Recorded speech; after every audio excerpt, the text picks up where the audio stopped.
បានសួស្តីពុកម៉ែបងប្អូនអរគ្នាបាទនេះមានឡានចូលមកគ្រឿងថ្មីទៀតបងប្អូនប្រភេទ Hilux Revo ឆ្នាំ07បងប្អូនឡានឆ្វេងកែដាក់គ្រឿងស៊ីនចូលមកពីម្ចាស់គេហើយបងជាងឡាននេះម្ចាស់គេលេងកង់ off road ហើយបងប្អូនកន្លែងនៅថ្មីបាទមុខនេះមុខ Rally 020បងប្អូនមាន Sport Bar ហើយទៀតបងប្អូនឡាននៅថ្មីបងប្អូនបសកាមៃសស៊ីនបងប្អូនឡាននេះឲ្យថាឡានសស៊ីនបងប្អូនបាទមើលខាងក្នុងខាងតកង់តិចបងប្អូន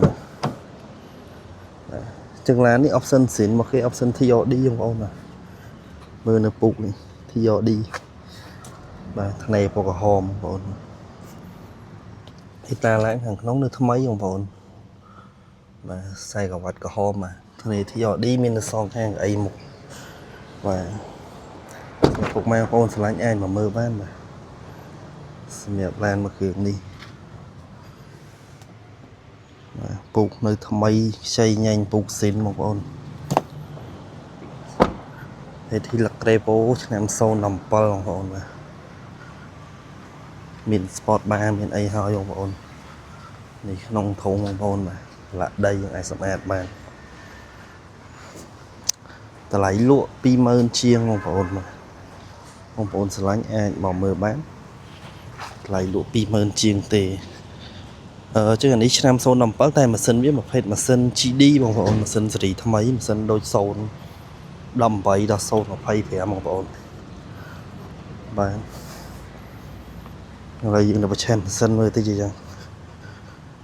បាទឥឡូវនេះពុកស៊ីនតម្លៃលក់ 20000 ជាងទេបងប្អូន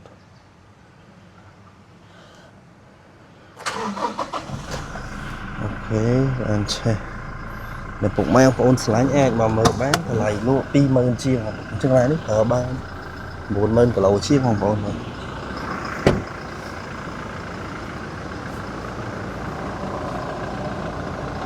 ប្លុកម៉ាស៊ីនបងប្អូន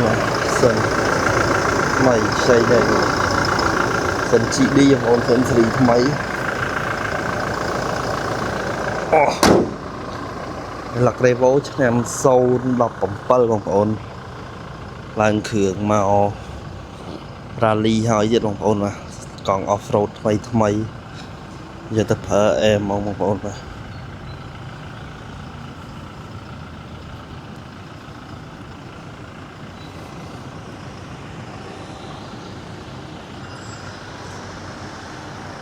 ចឹងសម្រាប់ពុកម៉ែបងប្អូនស្រឡាញ់អាចតាក់ទងមកលេខខាងលើយើងបានបងប្អូនបាទ